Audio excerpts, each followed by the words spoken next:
Good evening. The Cookeville City Council April 19, 2007 meeting will come to order. Clerk will call the roll. Councilman Anderson. Present. Councilman Shelton. Here. Mayor Salee. Vice Mayor Davis. Here. Councilman Williams. Here. Board President, one absent. Thank you. Before we begin the meeting this evening, if you would pause with me and let us have a moment of silence, and I would ask you if you would not join me in a prayer for those people in Blacksburg, Virginia that have had this tragedy this week. And as always, if you will have in prayer this council as we make decisions for this community. And as always, remember our military that is fighting for our freedom around the world. So if you would join me before we stand for the Pledge of Allegiance.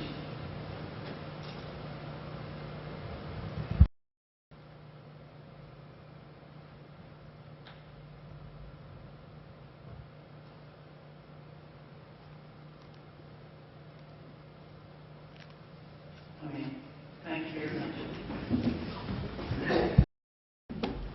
I pledge Allegiance to the flag of the United States of America and to the republic for which it stands, one nation, under God, indivisible, with liberty and justice for all.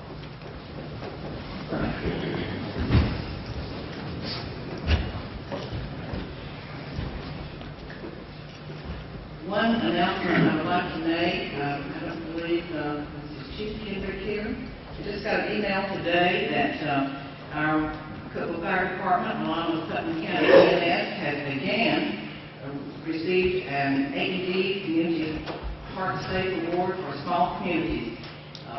This shows again how great our department, our public safety is, and we do send congratulations to those two departments. And these people will be getting awards later. Okay, old business. Consider approval of minutes of council meeting held on April 5, 2000. Oh, sorry. I'm forgetting item 1. We do have some changes. Item 1, consider approval of the agenda, and we I think we do have some changes. Mr. Shipley. We're going to remove item 5 and insert in item 5, consider approval of renovations at 438 North Whitney by Cookeville Regional Medical Center, sponsored Bernie May. Any other changes?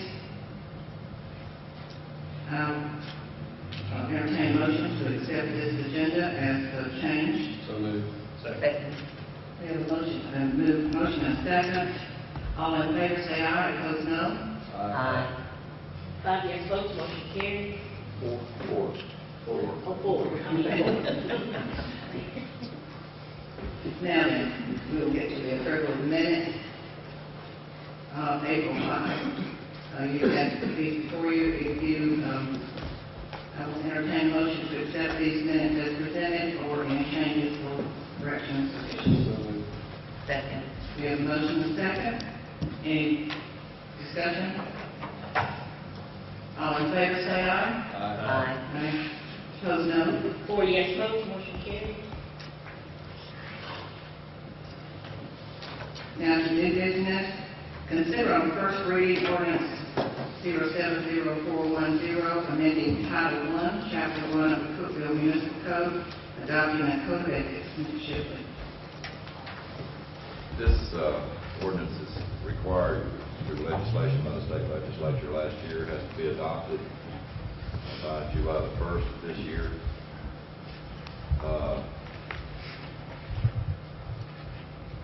This governs, I guess, personal interests of all council members, city employees, board members, deals with conflicts of interest, acceptance of gratuities, etc.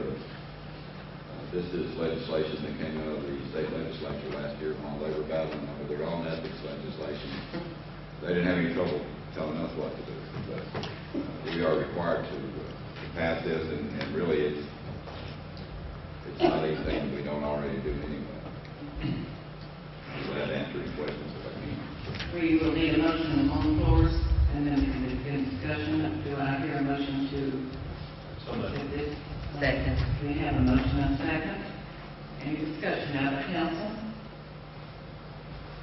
I think all of us sent our disclosure, personal interest or anything in to the state earlier, so do we have to do any writing of anything we would present that could be kept in records in the city?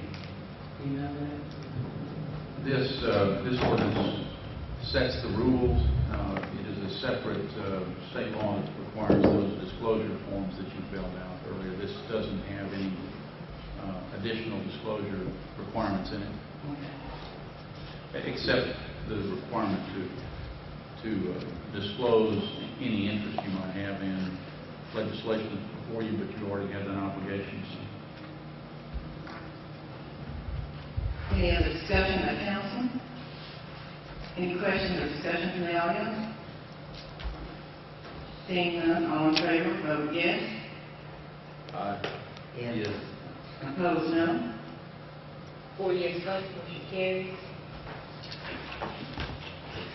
Item 4, hold a public hearing and consider on first reading ordinance 070307, amending the zoning code section 230 FL floodplain district for the purpose of maintaining the eligibility of the city of Cookeville and the National Flood Insurance Program. Mr. Ness.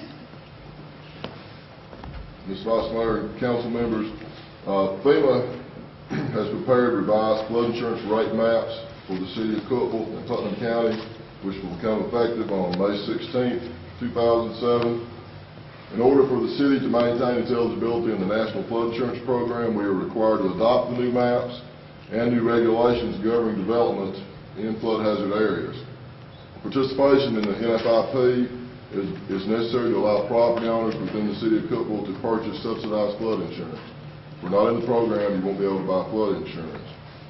An analysis of the new flood insurance rate maps by the planning department indicates that there are 7 commercial private service properties, 6 mobile homes, 94 apartment units, 44 public housing units, and 56 single-family residential properties that are now at least partially located within a floodplain. Development in flood hazard areas within Cookeville is regulated by Section 230, the floodplain district of the Cookeville zoning code. The planning department has prepared a revised Section 230 to comply with the requirements of FEMA. Most of these revisions are minor. There are a couple of significant changes. One is that for the elevation requirement for structures and floodplains for base flood elevations have not been determined, has been increased from 2 feet above the highest adjusted grade to 3 feet above the highest adjusted grade.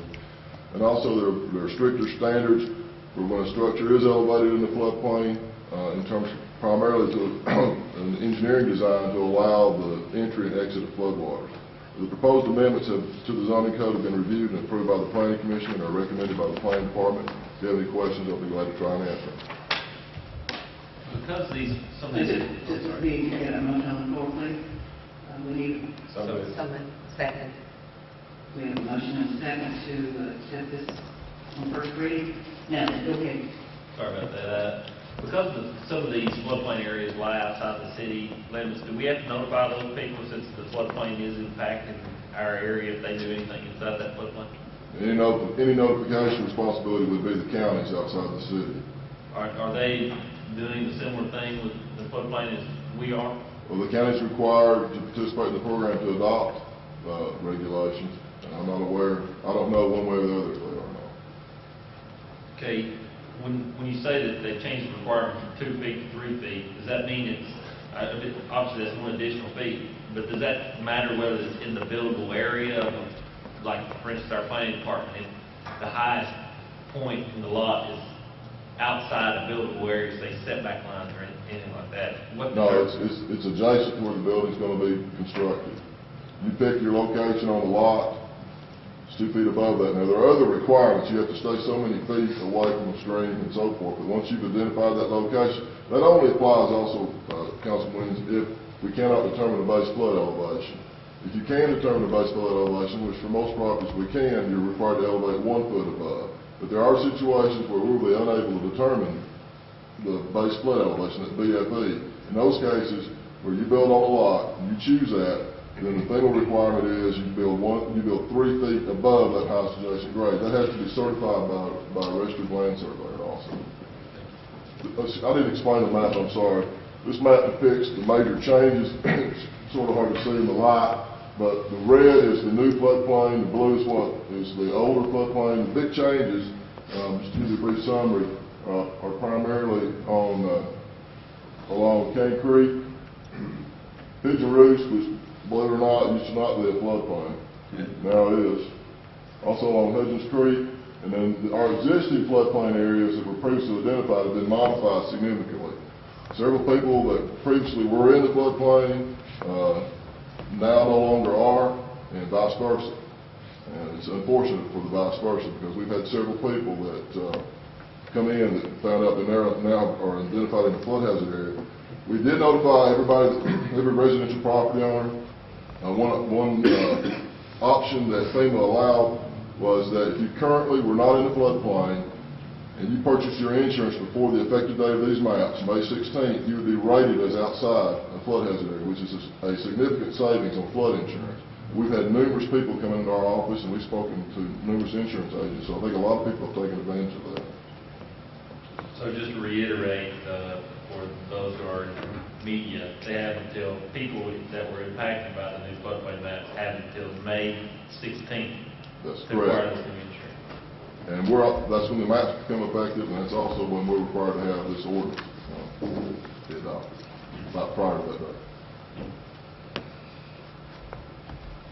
Any other statements or questions from council? Any questions from the audience or any comments from the audience? All in favor, vote aye. Aye. Opposed, no. Thank you. Motion carries.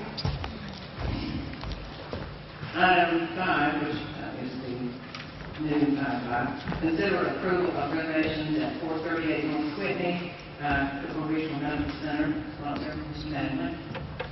Madam Vice Mayor and members of the council, the Cookeville Regional Medical Center Board of Trustees request approval on a not-to-exceed basis in the amount of $150,000 for the build-out or renovation of physician office space at the Whitney Place Professional Office Building located at 438 North Whitney Avenue.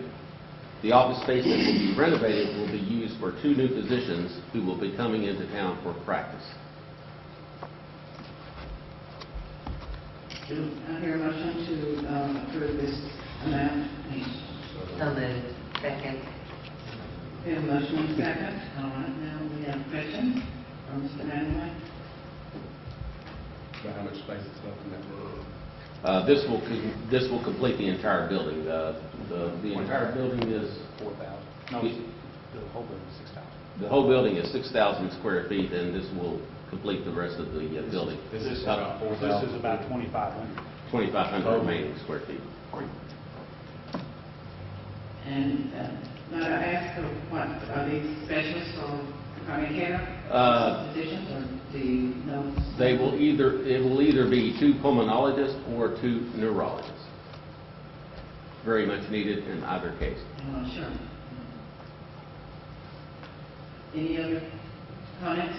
Bernie, I'm the new guy, so I don't get to see very often, but I thought I'd ask you a question. There is if I can, about a different matter, but there's a piece of property I noticed that we were doing some work on. I think it's on 4th Street, it's a multi-story office building. It's red brick. Is that in last year's budget? Because I don't remember studying what that project was. Do you know what I'm talking about? If I'm correct in the building that you're referring to, it's probably the Larco building. There's one on the left-hand side there where they open the window. Hurdle. I'm sorry. Thank you. I'm sorry, Councilman Wright. That's the Hurdle building which previously the council approved for us to purchase and renovate. That's being renovated for our outpatient diagnostic center. We will be relocating our outpatient imaging services from inside the hospital to that location to make it more user-friendly for our patients and our physicians. That's currently underway, and it's scheduled to be completed in October of this year. So that was in last year's capital? That was in last year's capital budget, yes, sir. Which had to do with the hospital expansion, I guess. Correct. It was under the hospital, what are you asking? The hospital? Like the budget for the hospital, or we have it in a different line item? It was in a different line item under the capital budget of the hospital that the council approved, yes, sir. Okay. Sorry, I just thought I'd ask you that. I saw carried material in there the other day, and I thought, I didn't know what that is. We're very excited about that project and can't wait for that to get open. That's going to be a great addition and benefit to the community. Thank you. Any other comments or questions? Any comments from the audience? Seeing none, all in favor, vote aye. Aye. Opposed, no. Thank you very much. Motion carries.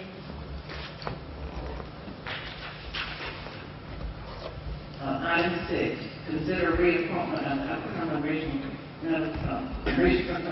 Regional Airport Board.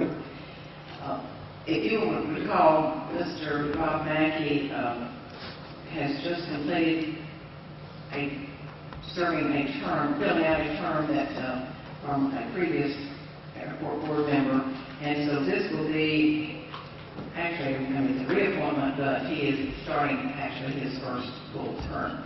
So Mr. Bob Mackey has agreed to be reappointed, and so I would ask council if they would consider this, please. So moved. Second. We have a motion and a second to reappoint Mr. Bob Mackey to the Regional Airport Board. Any comments or questions? All in favor, vote aye. Aye. Opposed, no. All right. 7, consider awarding the following bids: plant services, water quality control, County. Mayor and council, we recently opened our bids for our annual cleaning contract at our warehouse facility, and we'd recommend a low bidder of $900 a month from Nick's Company. Do I have a motion to accept? So moved. We have a motion and a second. Any questions? What does that involve? I know it's clean, I mean, is that every week or once a week? Oh, every day. We bid out a whole package of windows, vacuuming, clean doorknobs. I mean, there's a whole list of things they're doing. Some things they do 3 times a week, some things they do every night. You know, they'll pressure wash the floors in the crew quarters once a month, but there's a whole package.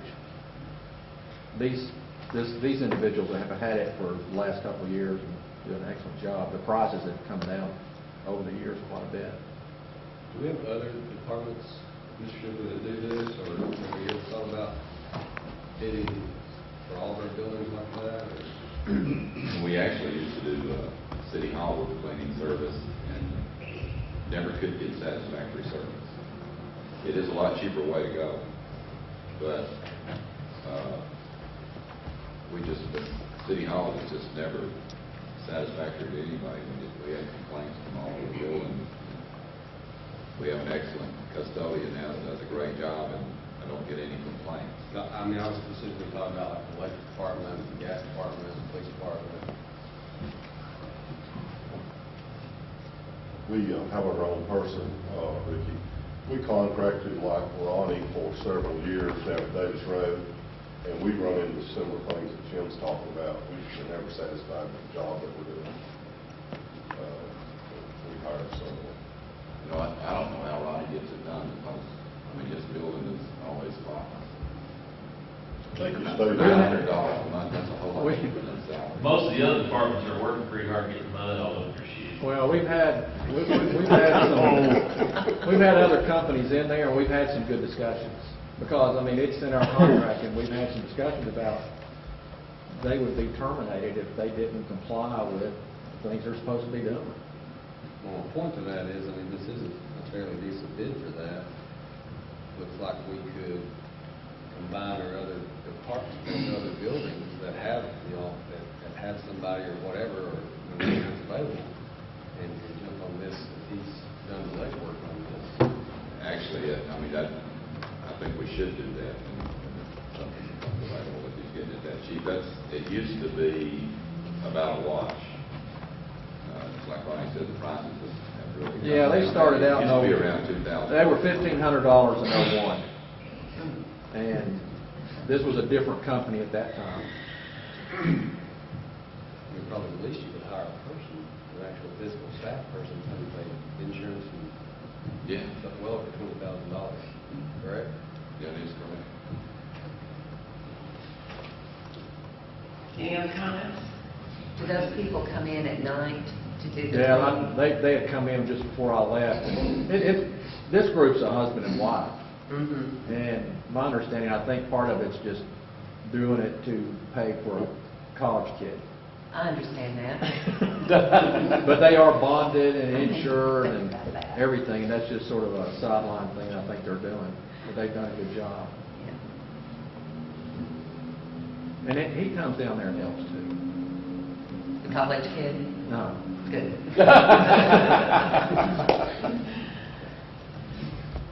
Any comments or questions from the audience? All in favor? Vote no. Say aye. Michael's, this summer, he may go there and talk to him. Yeah, what's the new house? We have a new code Thank today. you. Oh, yeah, we've got the new code of ethics. I can't do that. Opposed, no. Motion carries. All right, GIS data collector, the software, vehicle bill, cable and transformers. Steve. Vice Mayor, Council, have 4 different items or tabulation schedules. I'll address these collectively if it pleases the council. On the first tabulation schedule, it's for a GIS data collector with software. Recommend GeoJoe GIS Consulting as the low bidder meeting specs. On the second tabulation schedule is for a 15,000-pound vehicle truck lift for our maintenance garage. Recommend Automotive Parts Supply here in town as a low bidder meeting specs. On the third tabulation sheet, it's for underground primary cable.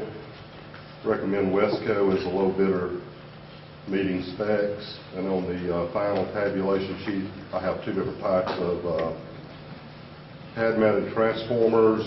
Both of those I'd recommend to Power Supply as a low evaluated bidder meeting specs. Recommend your approval on all items. So moved. Second. We have a motion and a second. Any questions or comments, Mr. Peak, on these items? What is that first item? What is it? GI? That's a device, it's a handheld device, Ricky, that will carry out into the field on any new facilities we install, and we just go out and GPS those, bring it back in, and dump it into our GIS system. Is this, I know we were having some excellent budget meetings, Mr. Shipley, about things for next year. I think is this the same thing that Public Works is requesting? I mean, if we're planning on, I think Greg was asking for some GIS software or systems, and it was considerably less, I think, than what he was budgeting for. I didn't know if we could ask them if they could buy another one. It's the same thing or not? No, it's not the same thing. That's why it's a lot less. Yeah, it covers a lot of The unit that we're currently using, software is pretty well outdated. It's over 10 years old. We're having some problems with it, and again, I'd recommend your approval on all items. Any other questions or comments from council? Any questions or comments from the audience? All in favor, say aye. Aye. Opposed, no. 4 yes vote, motion carries. Thank you. Item 8, receive financial statements July 1, 06 through March 31, 07. Mr. Davidson. Vice Mayor and council members, I'll try to be as brief as possible. Stop me at any time if you have any questions. Starting with the general fund, I'm happy to say that basically throughout all the financials in all the different funds, everything's right on track in terms of revenue and expenditures. Through 3/4 of the year, we should be at 75% of revenue right now. In the general fund, we're at 77%. If you look at the handouts that I gave you under local option sales tax, it's at 69%. That represents just 8 months revenue right now from the state of Tennessee. They're a month behind in getting us their checks, so that's why it's at 69%. The sales tax right now is 8%. over last year at this point in time, and hopefully that trend will continue for the rest of the fiscal year. If you notice there under business tax, it says 46%. Some of the large retail, that class of business tax not due until May, and so that's the reason that's sitting at 46%. But overall revenue for the general fund is right on the line at 77%. In total revenue, so we have $14,576,777 in revenue at this point through March 31 of 2007. Moving on to the expenditure side, within all the departments, again, everything's right in budget, right on line. We've got, in total, 73% of our expenditures have been incurred at this point. One thing, just to point out, if you look there, you see capital under leisure services, kind of a large number there. That's the museum, finishing up the history museum. We have the revenue that was from the proceeds from the sale of the old museum, which is used to offset those the final project there at the museum. So that's $29,567, but we do have the revenue of the reserves for that, which came out of the proceeds of the sale of the old museum. And also, Leisure Services received a grant from the Ward Foundation. I believe that's part of Russell Stover's for playground equipment. That equipment was installed this past fall, and that was $42,570. So that was additional money that came in to Leisure Services. So that's the reason that number kind of looks a little odd, but it's not. Everything else in their budget that was budgeted for capital is right in line. I said everything else within the general fund is right on line. Operating expenses right around 76-75% for everybody, or less, and total for the entire general fund is 73% of the budget at this point. So if you don't have any questions, I'm just going to keep moving right along. Moving on to the State Street Aid Fund, again, things looking pretty normal. We've got total revenue at 67%. Again, we're a month behind in getting a check from the state, so that's the reason that number looks at 67%. That's 8 months worth of revenue right now. Why is the state a month behind? They just... And I don't guess they pay us interest on that, do they? No.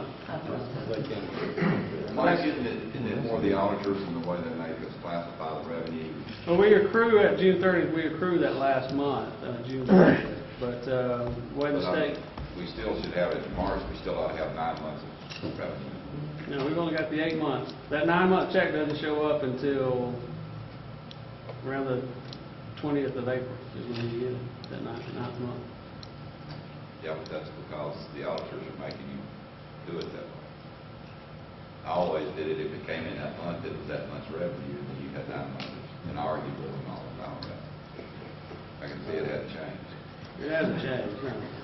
It's 8 months worth of revenue right now through March 30th. You can argue with the auditors all day long. It's 8 months. Certainly can. I was one at one time. So again, expenditures, for State Street Aid, again, they're right in line. The capital section within State Street Aid, I think we've spent so far $119,000 of that $179,000 capital expenditure budget there. So again, State Street Aid is right in line where it should be. You're going to see this trend throughout all these funds. It's right in line, so it's kind of just kind of bland. The sanitation fund, again, 77% of our total revenue we've received as of March 31. Residential collections on the expenditure side, on the residential collections and commercial collection side on the expenditures, again, right in line, 70 to 73% of our budget. So total expenditures at 72%. I believe they've pretty much finalized all their capital expenditures there, except for maybe some dumpsters that they still have to purchase in the sanitation department. So again, everything's pretty much 75% right in line where it needs to be at this point in time. The animal control fund is again 74% of the total revenue that we received to date. If you would notice there, we have the last revenue line item as donations. If you'll see, that's $40,807. We only budgeted $42,000, so they're seeing some donations and things coming into the shelter down there, which is really great. Expenditures are 72% of their budget at this point, so they're doing a good job at the animal shelter. Just going to keep moving right along. The Economic Development Fund, is we've received 100%, over 100% of the budget at this point. We received 99% of our property taxes that's allocated to that fund. And we've also got some expenditures there. We're at 66% of those expenditures. And if you notice under the expenditure side, the 5th Interchange Business Park, that's the property that we have purchased with the county, and that's what has been paid so far for that property. So that's $466,159. That's our share of what we split with the county on the property out there at the 5th Business Park. No questions? We'll keep going. In our debt service fund, that's where we handle all the bond payments. And again, revenue there is that on the property tax side, we allocate property taxes into the debt service fund. We've got 98% of that budgeted amount received so far. State sales tax is right around 70% in there. And so total revenue in the general obligation debt service fund of $2,391,000.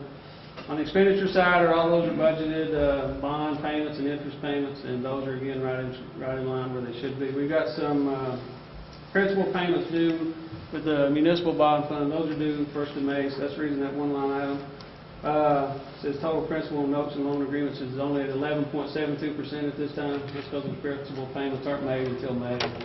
So that, again, this fund is right in line where it should be also at this point in time. Moving into the utilities, the Water Quality Control Department, with total operating revenue through March 31 of $7,155,000, and non-operating revenues of $284,000. So total revenue for the Water Department at the end of March is $7,439,000, which is 75% of their budget. Again, everything's right on track. Moving over to the expenditures in the Water Department, we've got $6,293,000 in operating expenses, with 74% of their budget at this point in time.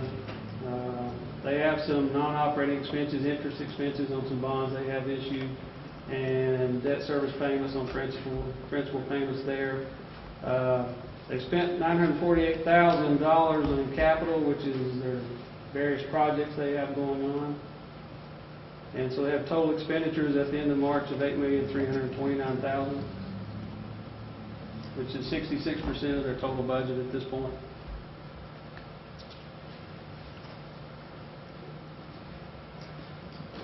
Next, we would find the electric department with total revenue at the end of March of $31,668,000. I also believe on the expenditure side, they have expenditures at $30,923,000, which is 67% of their total budget at this point. So they're right on track also again. Moving on to the gas department, they have total operating revenues of $12,315,000. Other revenue of $105,000, so total revenue of $12,421,000, which is 75% of their budgeted revenue amount. And operating expenses of $11,395,000, and some capital expenditures so far of $100,710. Bond payments there that they also have. So they have total expenditures of $11,865,000, which is 73, almost 74% of their budgeted amount on the expenditure side. So again, everything's right in line where it should be. Thank you. Like those souls wrong. I think I meant close. One more, last one, Jack. Last one. Employee insurance fund. Again, total revenue there through the end of March of $2,326,000. That revenue is paid by the various departments and funds into the employee insurance fund. It's also some premiums that are paid by the employees for their share of the health insurance.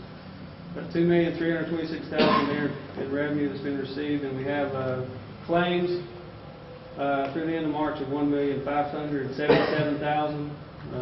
Some premiums that we pay for the administrative costs and things, $373,000. So total expenditures in the health insurance fund at the end of March is $1,950,000. And again, that's 66% of the total budget in the health insurance fund. Like I said, everything is right in line where it should be for 3/4 of the year.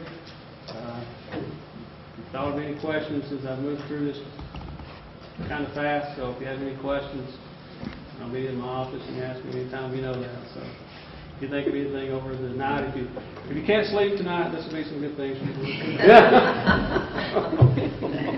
Thank you. Any questions or comments from audience, or Mr. Davidson, or any comments or questions from council? Well, thank you. Thank you. Now we will go to the Dogwood Master Plan. I would like to say, before we begin, this will still be, for the audience benefit, this still be a long way from the time we can get this actual park out there. So be patient with the city as they work through these various stages of getting the park in place. The council does want to thank the committee members who work very diligently with Mr. Woods and others, with Plus Associates, to share ideas that I'm sure that you brought from your friends and community, so we do thank you for that. But just remember, we will have to tweak this quite a bit, and a lot of things depend on money. And I know you want us to be good stewards of that money, so we'll be as careful as we can. We want to have a good park for you. Okay, Mr. Woods. Thank you, Madam Vice Mayor, members of council. As you will recall, last fall we chose Lowson Associates to lead us through a master planning process for potential development of the downtown park property. You appointed a steering committee following that. Several members of that steering committee are in attendance here this evening. We began work on that master planning process February the 8th, and Lowson Associates is here tonight to present to you a progress report on where we stand on that master planning process right now. So I would like to introduce Chris Camp, who's the Executive Vice President of Lowson Associates, and Mark Bradfield, who is the project manager for this project, to present that progress report to you.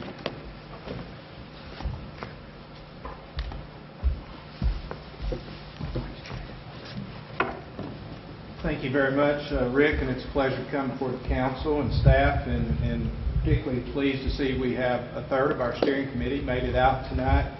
And we are going to talk to you about this exciting project. And first, I would like to start by commending council for making this investment in your community, in the purchase of this property.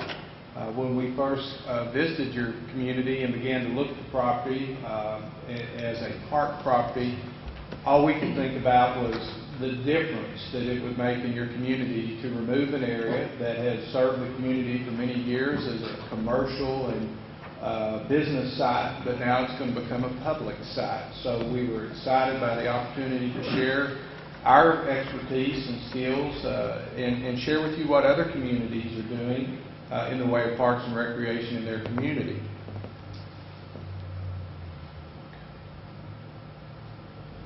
The Dogwood Park Expansion Master Plan, as Rick said, did start in February with an analysis of the site and what we called a kickoff meeting.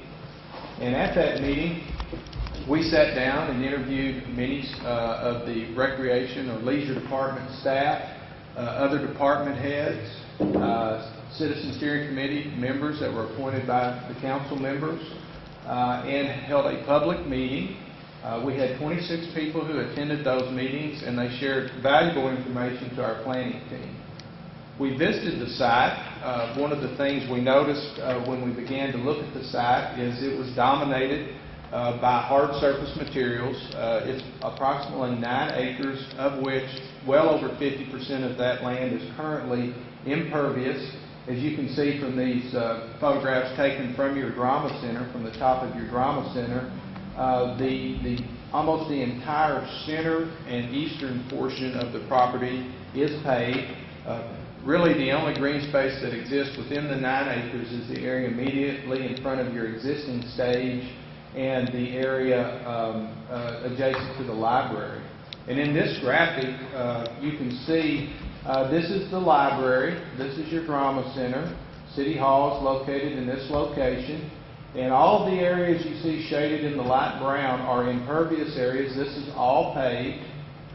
We didn't delineate the building because it's also hard surface. This is also paved. This is Broad Street. Here's First Street up here to the top. And then we began to look at the site and look at the topography and things. And one of the first things we noticed, there's two major drainage corridors that come. There's a very large watershed that comes from the east up in this direction. Excuse me, the west, up to the west.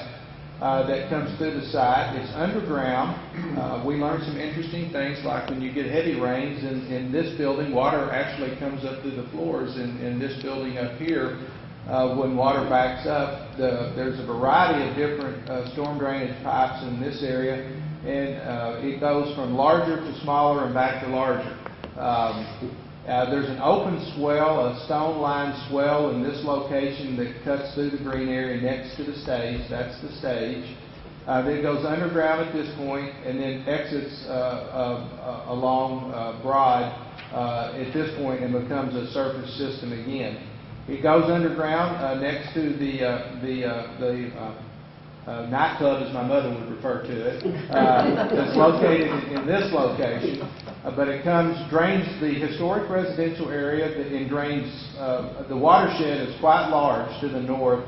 It comes down an OWPA stone line channel to this point and then enters a combination of storm drainage and box culverts before exiting back at this location. You have the Methodist Church complex, the Presbyterian Church, a few businesses still located on out parcels, the library, the new museum that you currently renovated, and again, the drama and the police are located in this location.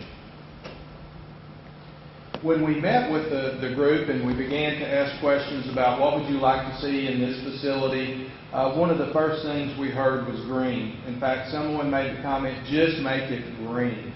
And green space, more shade, a central focal point for the park, identifying entry points to the park, making those points identifiable, walking paths of all types, water elements of all types, locate and interpret the historic spring. And that was one of the most unique things. When we asked where the historic spring was located, we got about 6 or 8 different stories, and everybody said they knew exactly where the spring was located. So we have a good idea of approximately where the spring is located. Paved and covered areas to allow the park to be used for a variety of special events and regular programs, provide electrical hookups and things to make it a multi-use park for the special events, everything from music events to outdoor cooking activities and things like that were mentioned.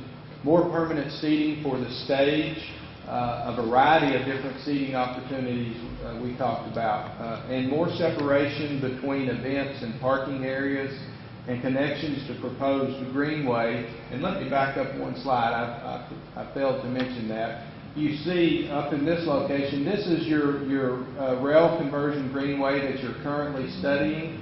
And this is a city-owned parking lot at this location. And there was a lot of discussion about making a strong connection between the greenway so people could ride their bikes down through nights when the symphony's playing and things like that as you develop other recreation opportunities here in your community.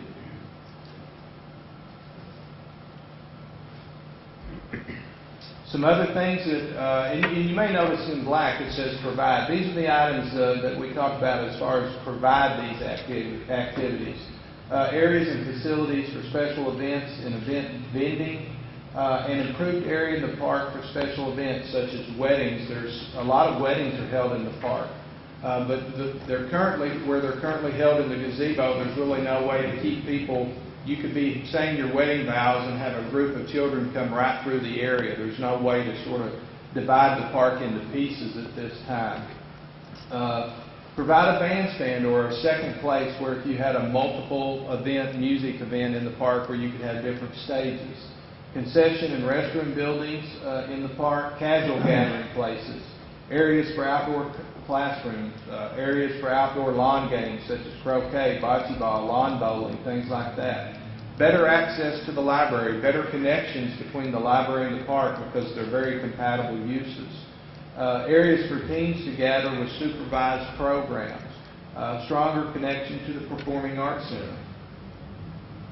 And then we began and we went from items you wanted to provide and we began to talk about opportunities and potentials that existed between the park and downtown areas, such as in connecting to the two historic commercial districts. You have this district where we are tonight on one end of the park, and then what we sort of call the church district in our office on the opposite end of the park that also has businesses.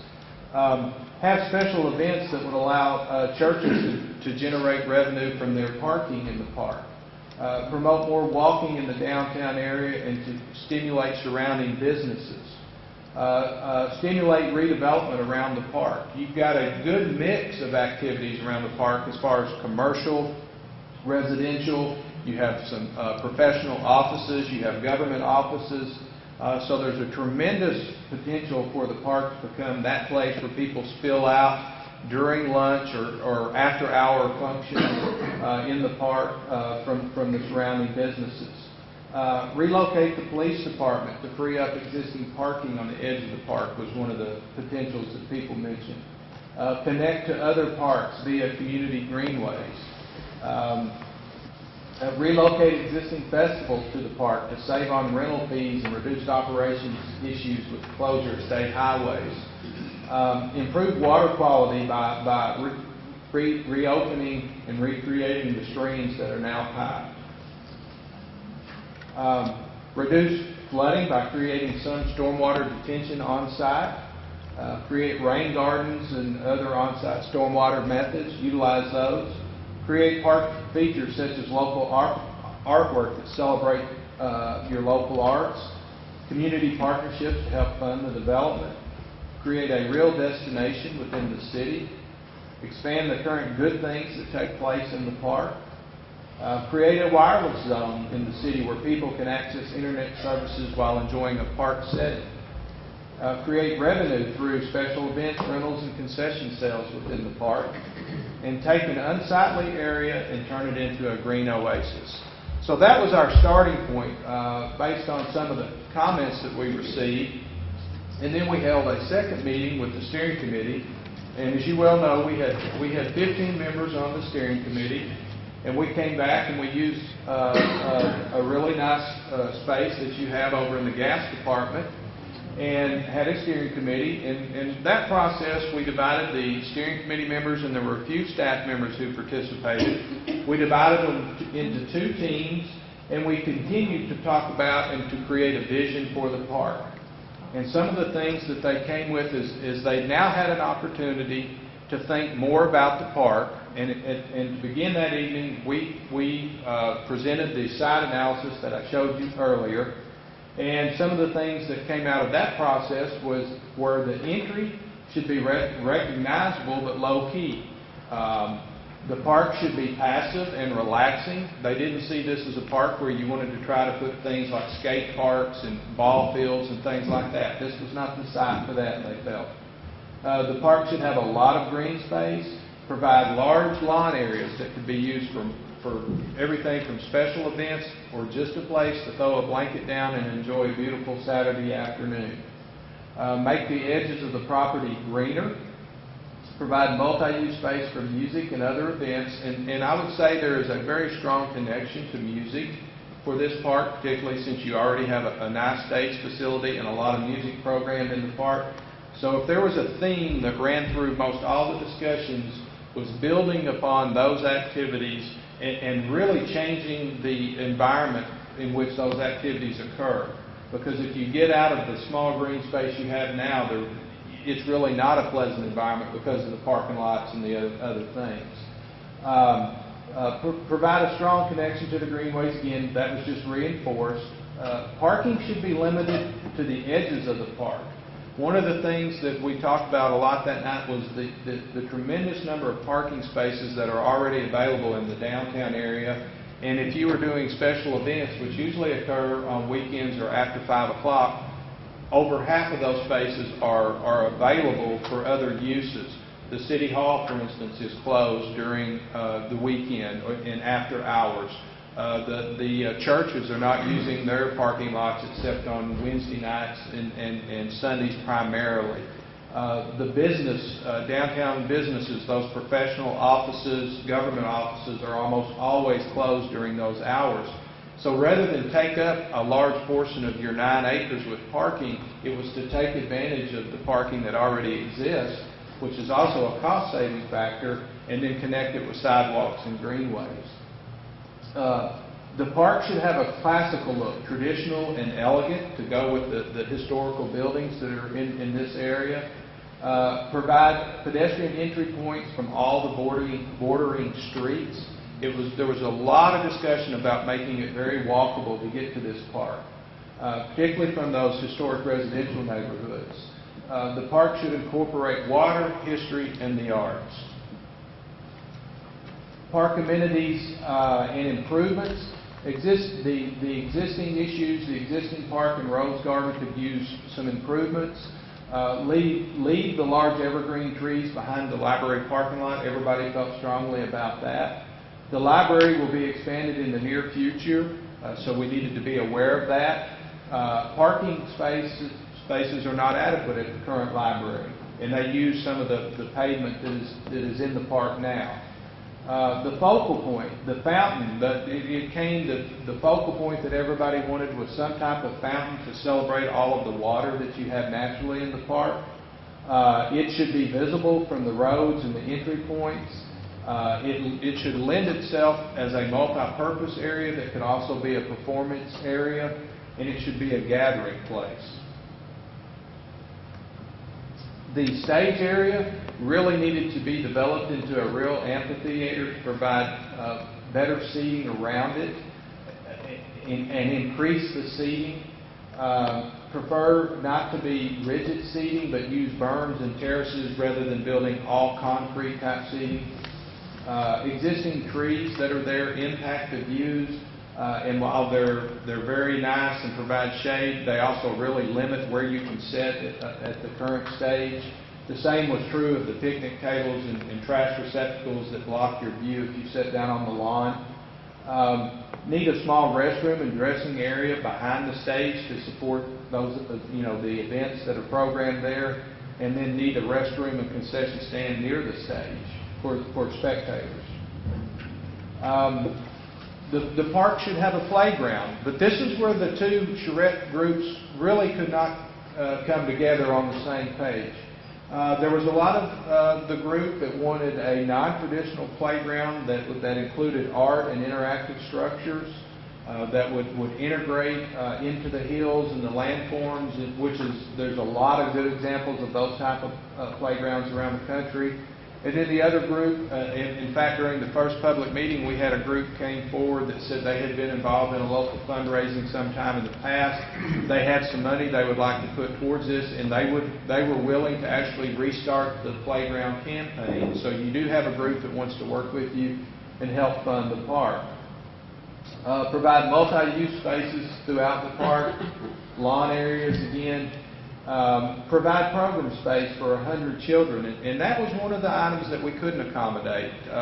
When we started looking at the size of the park and the overall cost and things like that, a space, not only a space that could accommodate 100 children, but the request went a little further, and that was a conditioned space inside because it gets hot here in the summer.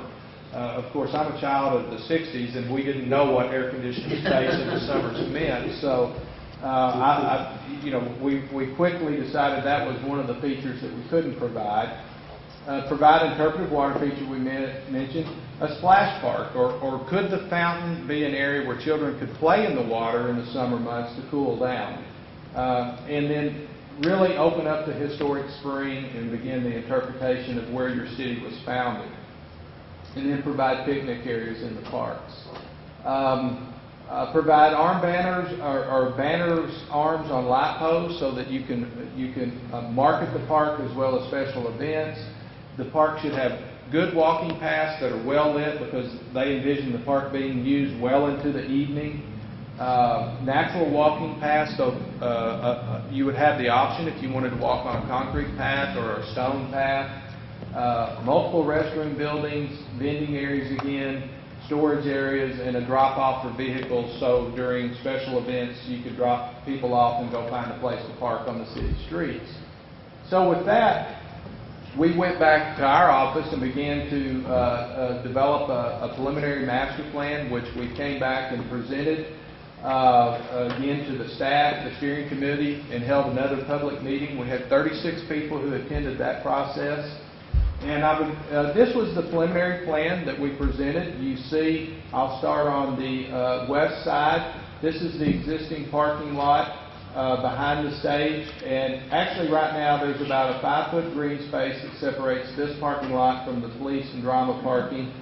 And this is the other city-owned parking lot. In responding to the comment to provide access to the park from all streets, we took out one bay of parking at the back of the police lot and created a pedestrian access way that didn't force walkers to walk right through the middle of the performance area.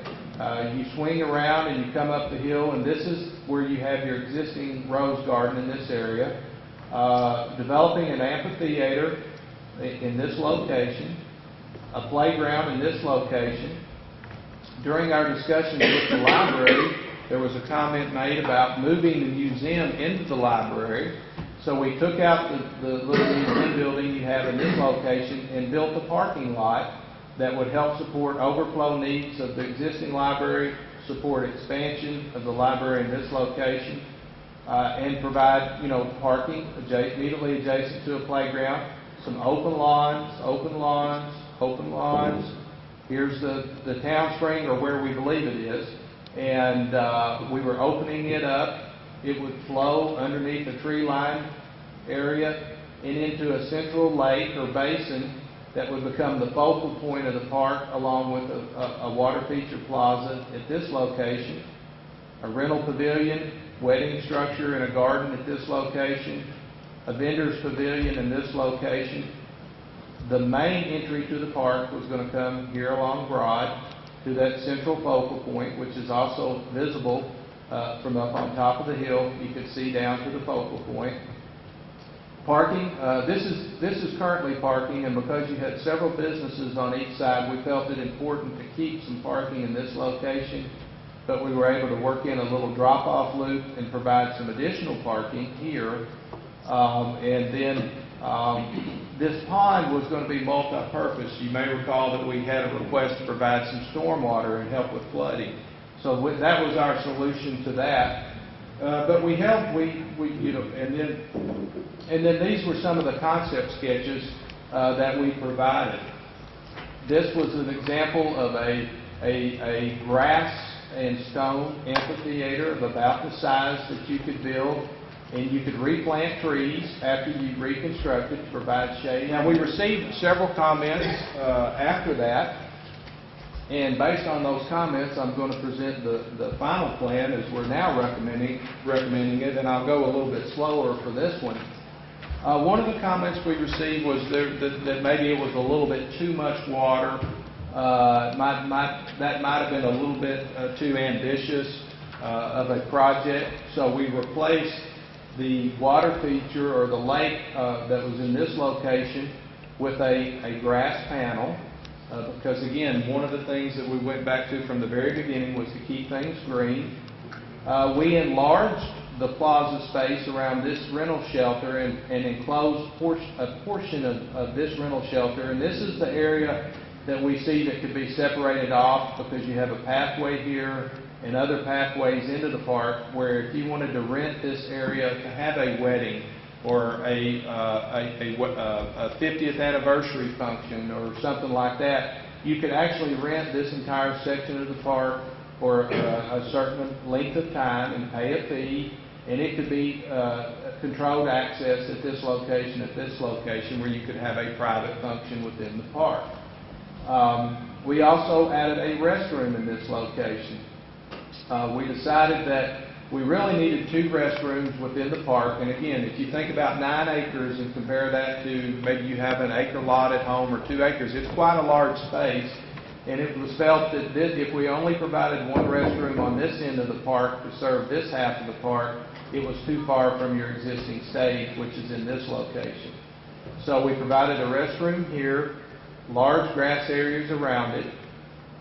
We kept the parking because we felt strongly that you needed it for these support businesses in this area, kept the drop-off, kept the main entryway through here, but then we expanded the vendors area. We had a request on almost every occasion that there needed to be a place for someone who was catering an event in the park, or if you were holding a community event of some type, to have a small caterer's kitchen. Is not a kitchen where you prepare the food or cook the food, but it's a place where you prepare the food such as you want to put out, or so we provided that in this location, thinking that if you were a caterer and you were catering an event anywhere in the park, this was a central location. You could bring your wares in this wide main entry path and then back your vehicle out and be set up before the event got there. We kept the walking paths that meandered through the park. We kept this parking lot on the north side of the park. We kept the playground in this location, but we put the museum back in. We took out a little parking. We went ahead and showed the square footage requirement that the library provided for their expansion. And while we weren't able to accommodate as much parking to help them, we were still able to provide some parking. We added a new restroom building on this end of the park, immediately adjacent to the playground and immediately adjacent to the amphitheater.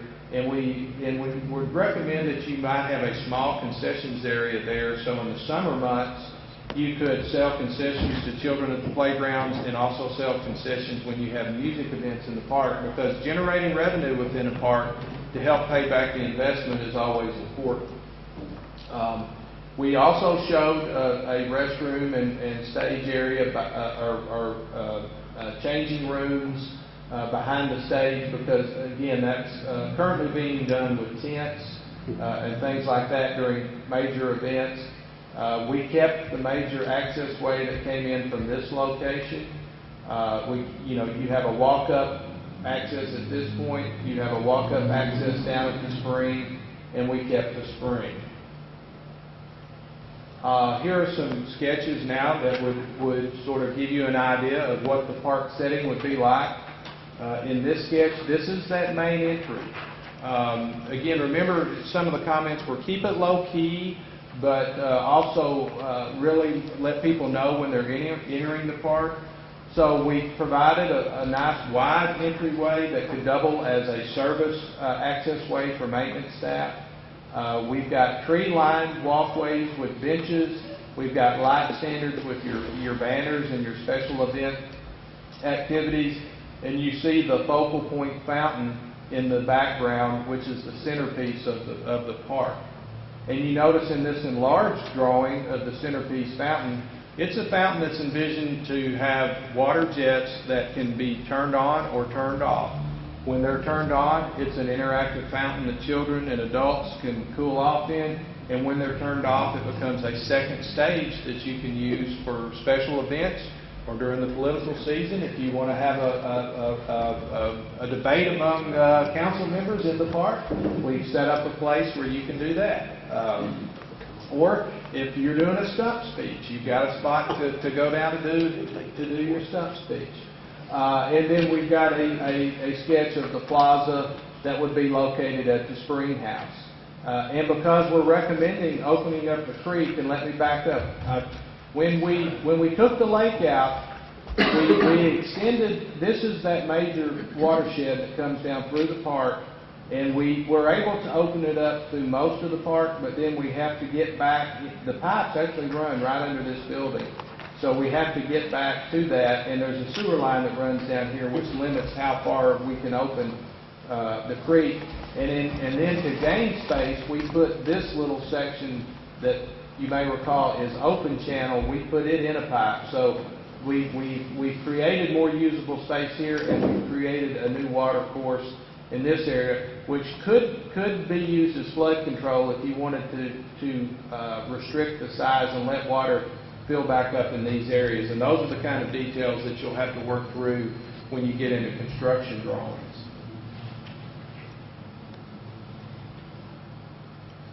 And then we provided some more images as it related to the different type of playgrounds, and that's something that you can work through in the future. There's nothing that says you can't accommodate both, even side by side, and you can incorporate what we think of as the modern day play structure with an arc type structure in the same playground. I visited one in Cary, North Carolina yesterday that did just that, and it works very well.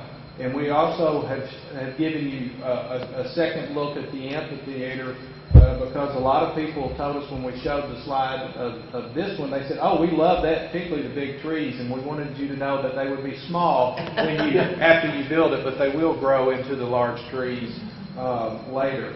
And I'll take questions now, but I want to back up and we can go back and forth with this, but let me give you a vision of how I see this park developing. If you could commit in the neighborhood of $250,000 a year towards the development of this park, there are several ways you could turn that money into $1 million every 2 years. The LPRF grant fund is a Tennessee Department of Environment Conservation grant program. It's on a 2-year cycle. It's a 50-50 grant cycle, and it is up to a $500,000 match. You can use in-kind labor. You can use your in-kind work that you do with your city forces as part of your value match. So if you were able to set aside $250 per year and successfully match that every 2 years with the grant program, this is just one of many grant programs that are out there, that would turn into $1 million every 2 years that you would have to spend in developing this park. So in a period of 8 to 10 years, you could develop everything that we're showing you and probably spend no more than $2 million to maybe $2.5 million in local funds. Now, you might even spend only $1.5 million in hard dollars if you parlay your public works staff and your street department, if they can do some of the paving and demolition and things like that.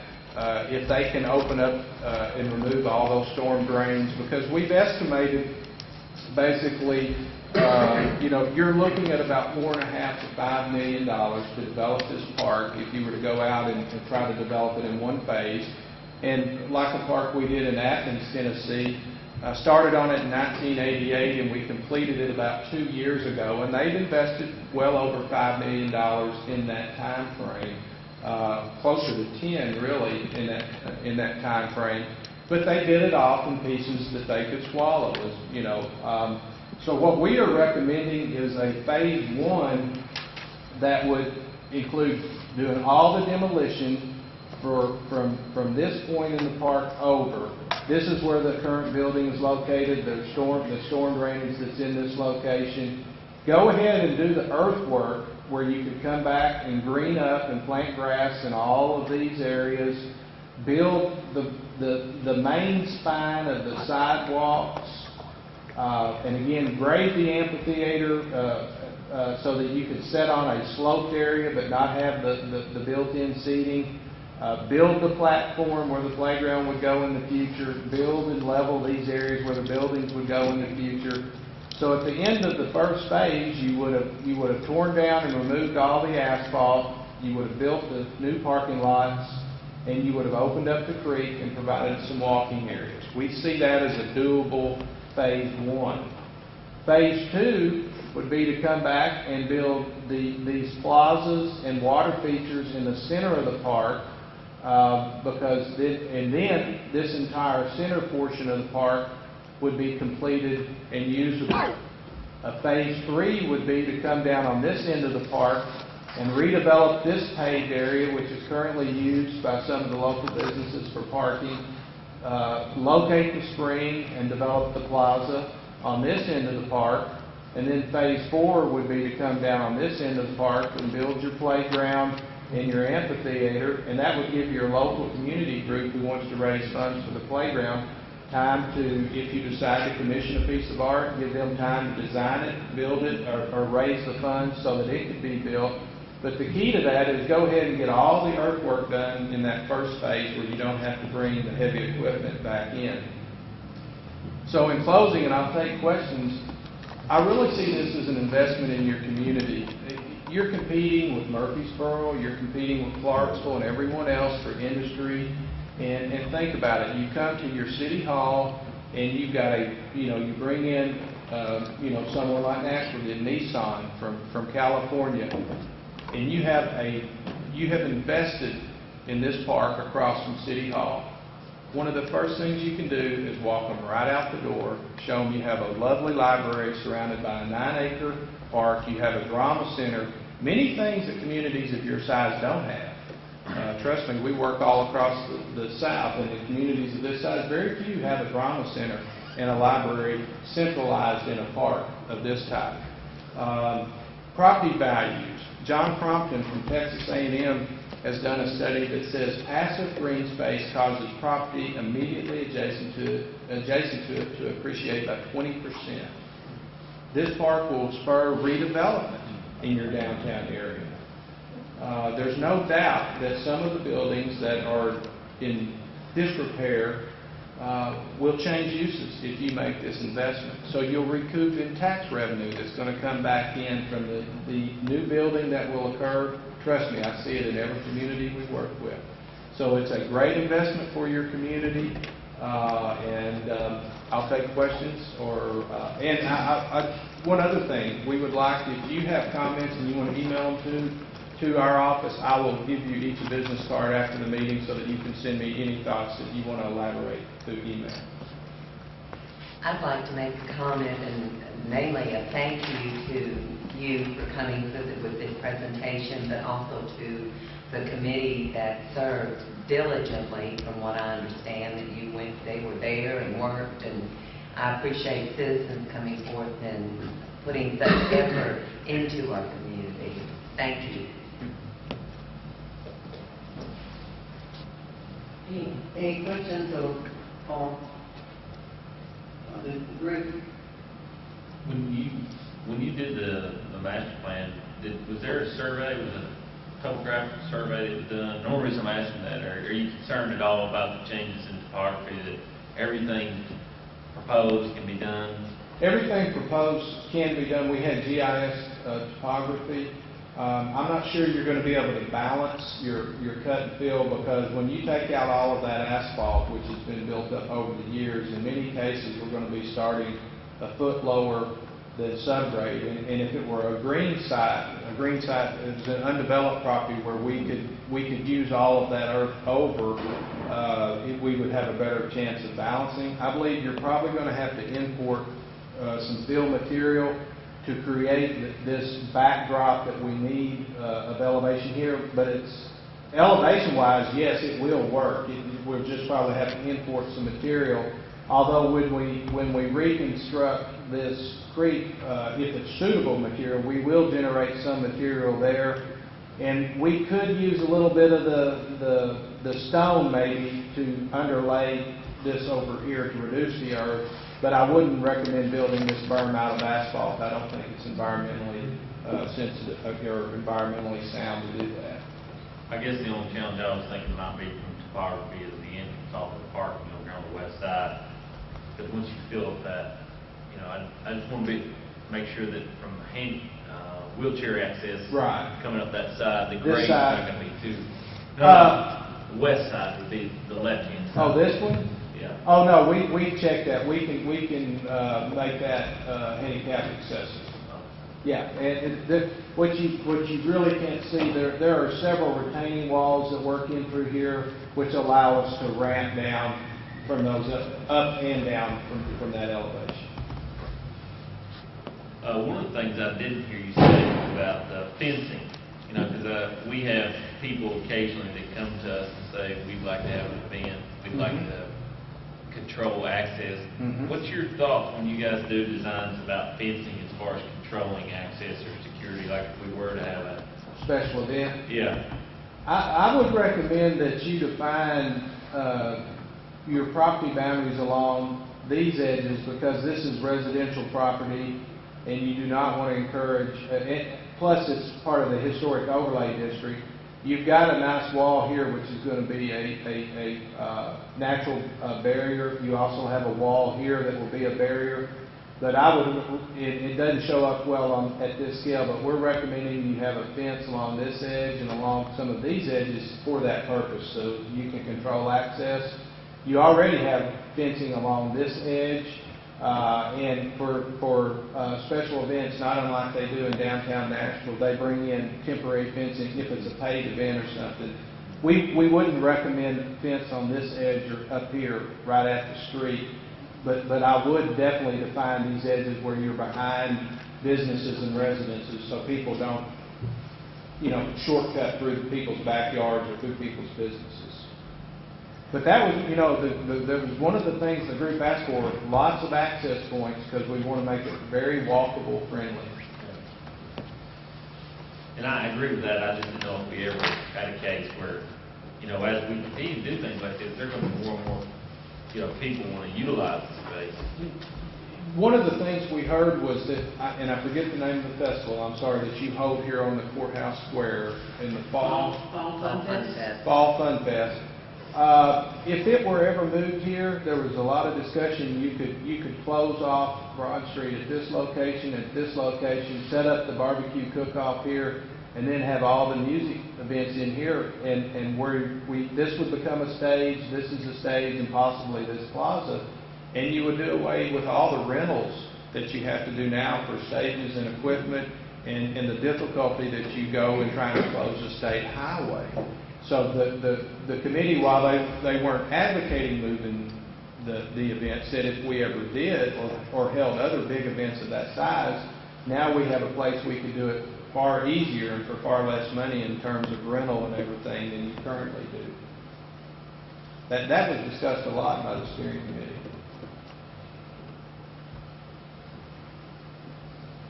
I guess I'm just going to keep asking questions if somebody is. James, does it make sense to do some kind of different, from a planning standpoint, do an overlay for the park district, that there has to be a more restrictive buffer? For instance, like if somebody were to come in and buy the church, one of the churches, and want to put a commercial multi-story office building there, that they would, put a landscape buffer as part of the development. To protect the investment, I guess you could say, that the city's making. Would that make sense, or could we do that? More restricted than we currently have. Well, currently this is a commercial zone, commercial, so they're literally, they wouldn't require a buffer if it's commercial. Well, there to the north is a mixed use that has a residential. But the area, most of this, especially towards the churches, is on central business, which they can build up to the property line. That's my point. Buffer at all. I didn't know if we could say if any property, any zoning, and make this a different zone, I guess you could say. Well, that's possible. You could create a new overlay zone for it. You're saying from First to Broad to Walnut to Dixie, that whole square property encompassing the park. And just say, you need to, because it just keeps somebody from coming and doing exactly what you just said.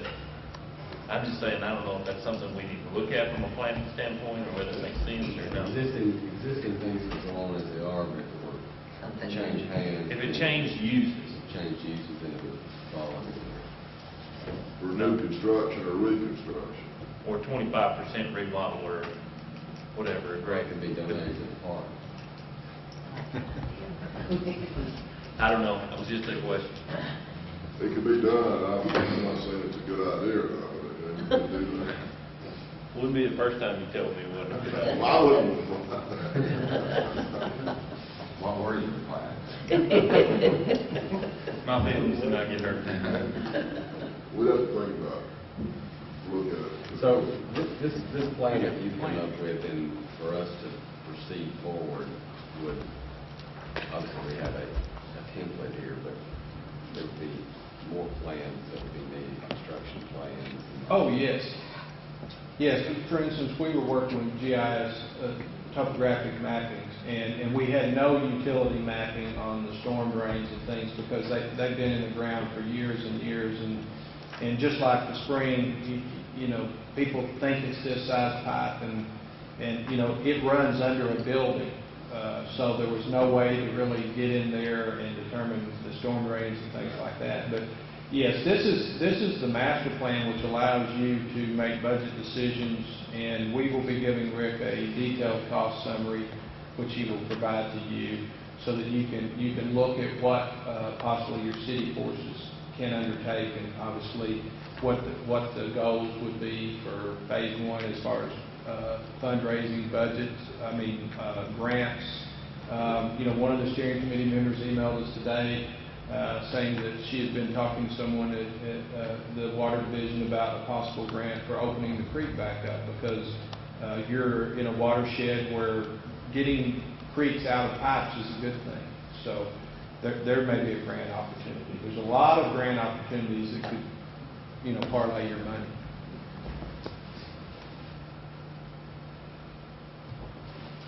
Very interesting. Thank you very much. Thank you. But any of the committee would like to make any comments or questions? They were not shy when I asked them. Looking at them, they're awfully quiet. Thanks again for serving. Albert, you want to say something? I'm interested in knowing if there's any plan to relocate the police department so there would be a better connection between the drama center and the park. Bob Terry would like that. I'll pay you later. Yes, I think many of us would like to have a new police department and a public safety building and use drama center for those, and maybe even move some of the major services into the drama center and get it for what it's supposed to be used for. We'd love to do that, but here again, money restrictions, we usually have to make that call. But that's a good idea. Any other thoughts or any comments? Mr. Shipley, I think I asked you this question in the work session, but I'll ask you in front of everybody else. If people can make donations to the city of Cookeville, can they not? They certainly can, and they are tax deductible for that kind of purpose. We'd like to encourage the community to come out and get involved. Well, this is the time in the meeting that we do have a hearing of citizens, and so if there's any citizen that would like to speak for a very short time, you're welcome to do so at this time. Any comments from the council on any of the issues that you have? I think, well, we're a little late, but I think they were having a candlelight vigil At Daybreak Hall. at Daybreak Hall, or Quad, as we speak. You're supposed to bring your own candle. And we also invite you to come and visit the History Museum that opened this past Tuesday, and we had some positive comments about it. And we do thank the city staff for doing such a good job in getting that ready for the public to see. And so I'm there today and saw several people there. Greg, I have a question. When you get ready to bulldoze down that building, are we going to have big to-do, or are you just going to do it quietly? However y'all want to do it, what do you think? I think we should cut a ribbon at it. Implode. Implode it, yeah. Let's put you on track, buddy. Maybe on the silver ribbon. I think it is a great plan. I think all of us like to have our lives and have that magically done. And, I've got 3.5 years left in the council, and I would love to see a lot of this done. Whether we can or not, it all is based on money. And there's needs that we have, there's infrastructure needs and other needs that we have to fund. And this is one of those things that we'll try to find monies and make it available as we can. But certainly can't break the bank to do this immediately, and we can't break future generations of the council to have the ability to do projects either. But I do want us to, as we receive this plan and as we maybe tweak it a little more and have a final plan, much like Cane Creek Park had, It's been formed over, 20-something years now, and, you have to have a vision. Without, I think the quote is about vision, it's in the parish. Without vision, this property would have remained or maybe unsightly, maybe redeveloped into something else. We have a chance to make this really something, the centerpiece of our town. And that's what this initial plan to me is. And, I want to fund it as we can and as we can afford to, and what's reasonable for the citizens to undertake. And hopefully in the next, 3 or 5 years, 10 years, we can certainly see this come to fruition.